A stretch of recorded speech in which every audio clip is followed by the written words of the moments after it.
सरदार जी हमारा परिंदा बोरी को ऊपर लेकर जाएगा, मगर ऊपर पहाड़ी पर है क्या?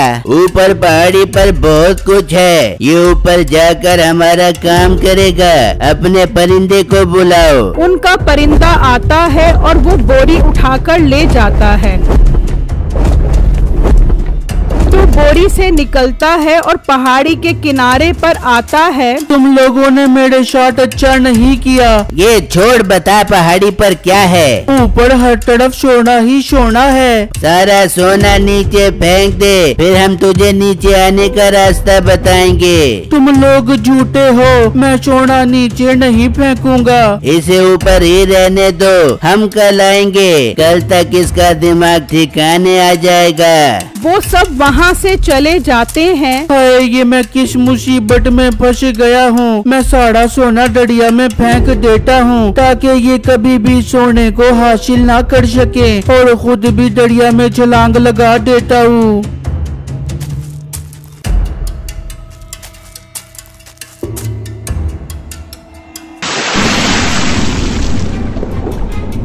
ये तो वही लड़का है जो हमें चने खिलाता था। इसने हम पर बहुत बड़ा एहसान किया है। ये कुछ देर और पानी में रहा तो मर जाएगा। चलो इसे पानी से बाहर निकालते हैं।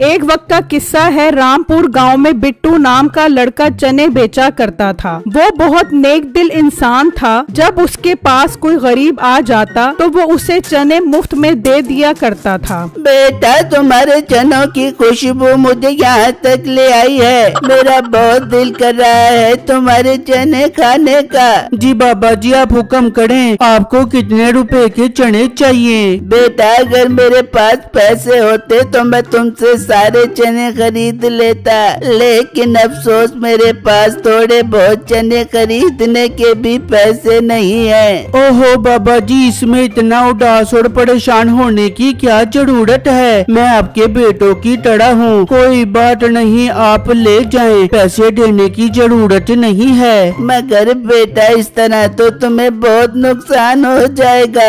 बाबा जी, अल्लाह बहुत बड़ा है, वो मेरा नुकसान पूरा कर देगा। आप फिक्र मत करें, आप चने ले जाएं और अपना पेट भरें। वो बूढ़ा आदमी उसे दुआएं देता है और उससे चने लेकर चला जाता है। उसी गांव के करीब एक जंगल था जिसमें जंगली लोग रहते थे। हाँ, उस पहाड़ी का रास्ता पता लगा कि कैसे ऊपर जाना है? अरे नहीं सरदार साहब, हमने हर तरफ से देख लिया है, वहाँ ऊपर जाने का कोई रास्ता नहीं है। मगर सरदार साहब, ऊपर ऐसा क्या है जो आप ऊपर का रास्ता ढूंढने के लिए इतना बेचैन हो?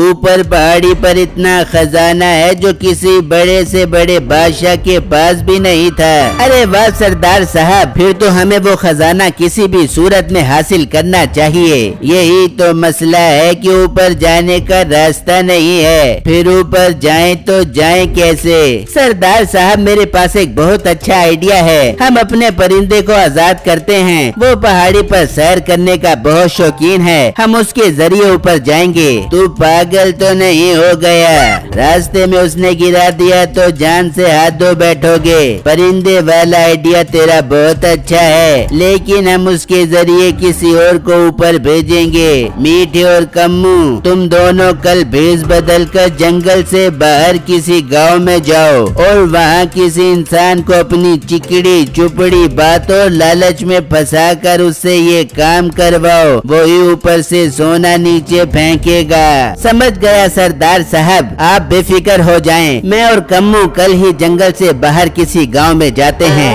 वहाँ बिट्टू भी अपने काफी सारे चने बेच चुका होता है। शुक्र है मेरे काफी सारे चने बिक गए हैं। अब मैं ये बाकी के सारे चने दरिया में मछलियों को डाल देता हूँ, वो खाएंगी तो मुझे दुआएं देंगी। बिट्टू वो बाकी के चने लेकर दरिया पर पहुँच जाता है और उन्हें मछलियों को डाल देता है। मछलियों को चने खिलाकर उसे बहुत खुशी मिलती है और वो वहाँ से चला जाता है और अपने घर पहुँच जाता है। अरे बिट्टू जी, मैं आप ही का इंतजार कर रही थी। बताएं आज कितनी कमाई करके आए हैं? बेगम अच्छी कमाई हो गई है, पूरे 500 रुपए कमा कर आया हूँ। क्या सिर्फ 500 रुपए? लेकिन आप चने तो 1000 रुपए कीमत के लेकर गए थे। हाँ बेगम, लेकर तो 1000 रुपए की कीमत के गया था, मगर एक बूढ़ा आदमी आया था, उसके पास पैसे नहीं थे। मैंने उसको चने दे दिए और बाकी के चने मैंने मछलियों को डाल दिए थे। बिट्टू, आप ये बहुत गलत काम कर रहे हो। आपको कौन अक्लमंद कहेगा कि अपना नुकसान करके आप लोगों और मछलियों को फ्री में चने देते हो। बिट्टू, मेरे भी कुछ ख्वाब है। मैं भी चाहती हूँ कि मेरे पास हर आसाइश की चीजें हो, मैं भी अच्छा पहनूं, अच्छा खाऊं, मगर आपको तो लोगों का भला करने से ही फुर्सत नहीं मिलती। बेगम, ये तुम्हें आज क्या हो गया है? तुम ऐसी बातें क्यों कर रही हो?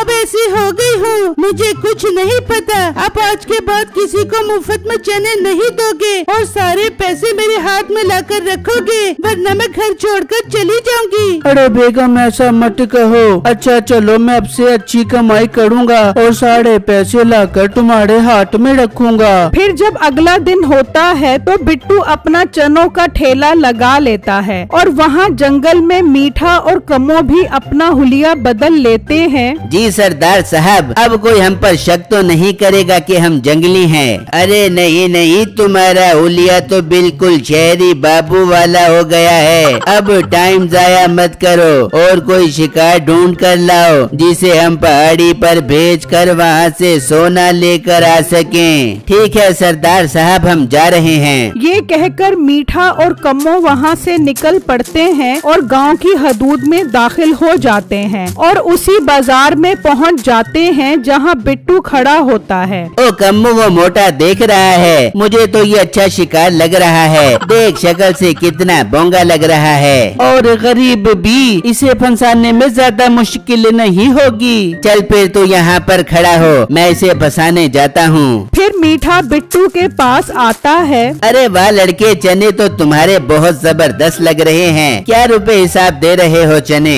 भाई, चने की प्लेट सिर्फ और सिर्फ 100 रुपए की है। क्या सिर्फ 100 रुपए की? इतने कम पैसों में तुम क्या कमाते होगे और क्या घर लेकर जाते होगे? बस भाई, जो कमाता हूँ मेरा गुजारा अच्छा हो जाता है। देखो लड़के, मैं तुम्हारे लिए एक बहुत अच्छी ऑफर लेकर आया हूँ। तुम्हें मैं 100 सोने के सिक्के दूंगा, बस तुम्हें थोड़ी देर के लिए एक बोरी में जाना होगा। क्या बोरी में जाने के 100 सोने के सिक्के? इतने सिक्के बोरी में जाने के कौन देता है? जरूर तुम मुझे फंसा रहे हो। मैं सच कह रहा हूँ, क्योंकि मुझे भी 1000 सिक्के मिलेंगे तो 100 मैं तुम्हें दे दूंगा। इससे अच्छी ऑफर तुम्हें कभी नहीं मिलेगी। सारी जिंदगी चने बेचते रहोगे लेकिन इतने अमीर नहीं बन सकोगे जो तुम बोरी में जाने से बन जाओगे। उसकी ये बात सुनकर बिट्टू सोचने पर मजबूर हो जाता है और कहता है, भाई मुझे एक दिन का टाइम दो, मैं कल आपको सोचकर बताता हूँ। ठीक है, मैं कल यहाँ पर आ जाऊँगा।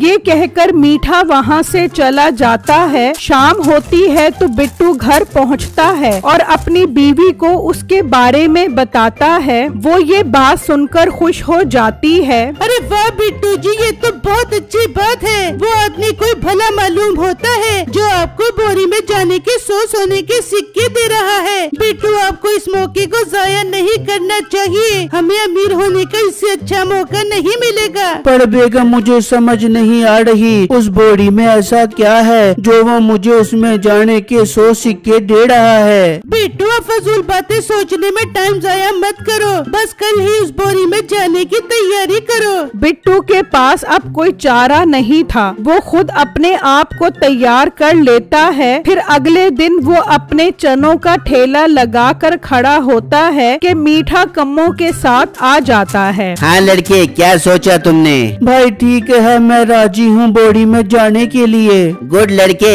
ये हुई ना बात, बहुत तरक्की करोगे तुम। कम्मू जाओ और वो बोरी लेकर पहाड़ी के पास पहुँचो। मैं इस लड़के को लेकर वहाँ पर आ रहा हूँ। कम्मू वहाँ से निकलता है और सरदार को सारी बात बताता है। वाह वाह, ये तो बहुत कमाल का काम किया है। परिंदे को खोलकर हम अपने साथ ले चलते हैं और छुप कर सारा माजरा देखेंगे। फिर वो उस परिंदे को अपने साथ लेकर चलते हैं और उन पहाड़ों के पास पहुंच जाते हैं। मीठा वहां पहले ही खड़ा होता है। अच्छा तो ये है वो लड़का।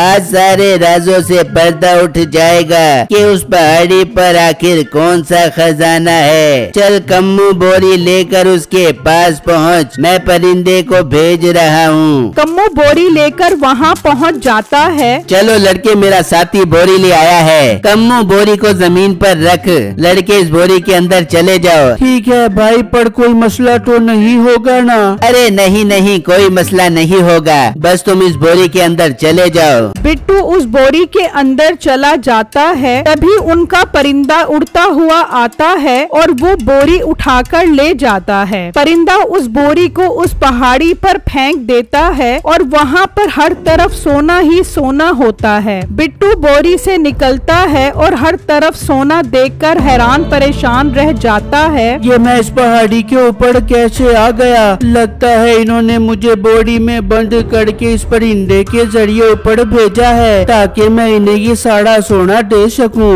ओ लड़के, क्या है उस पहाड़ी के ऊपर? भाई ऊपर हर तरफ सोना ही सोना है। अरे वाह सरदार साहब, आपने बिल्कुल ठीक कहा था। लड़के चल सारा सोना नीचे फेंक, फिर मैं तुझे नीचे आने का तरीका बताता हूँ। जी नहीं, मुझे पता है इस पहाड़ी से नीचे आने का कोई रास्ता नहीं है। मैं पागल था जो तुम्हारी बातों में आ गया। मैं सोना नीचे नहीं फेंकूंगा। नहीं फेंकेगा तो नीचे भी नहीं आ सकेगा। चलो अब यहाँ से चलते हैं, कल तक इसका दिमाग ठिकाने आ जाएगा। वो सब चले जाते हैं। बिट्टू उदास परेशान खड़ा ये सब कुछ देखता रह जाता है। उसे समझ आ जाती है कि उसने बोरी में आकर बहुत बड़ी गलती कर ली है। वो वहीं पर बैठकर अपनी मौत का इंतजार करने लग जाता है। तभी उसके दिमाग में एक ख्याल आता है, यार यहाँ पर मरने से बेहतर है मैं इस दरिया में छलांग लगाकर मर जाऊं और ये सारा खजाना भी इस दरिया में फेंक देता हूँ ताकि ये कभी भी इनके हाथ न लग सके।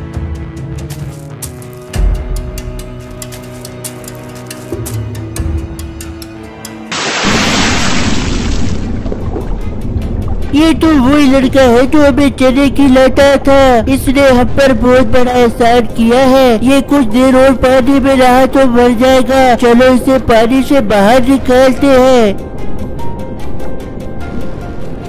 वो बिट्टू को उठाकर पानी से बाहर फेंक देती हैं और थोड़ी ही देर बाद बिट्टू को होश आ जाता है। ये क्या, मैंने तो दरिया में छलांग लगाई थी, फिर मैं दरिया से बाहर कैसे आया? बिट्टू, मैंने तुम्हें पानी से बाहर निकाला है। याद है तुम हमें चने खिलाकर हमारा पेट भरते थे। हमने इस एहसान का बदला तुम्हारी जान बचाकर अदा किया है। मछली, आपका बहुत बहुत शुक्रिया। आप न होती तो मैं आज इस दुनिया में ना होता।